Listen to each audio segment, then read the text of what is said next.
Hello everyone, this is me, Nicholas, also known as Franz the Executioner. And this here I'm going to be showing you in follow-up to my last long-form video, the attachment that I made, or the holder that I made on my torture apron for my torture pliers.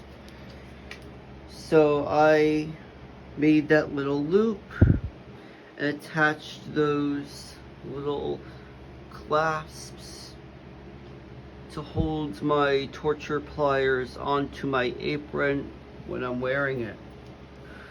So that's how that works. Thought I'd show that to you guys. Like, subscribe, leave a nice comment, and have a great day, everyone. Peace.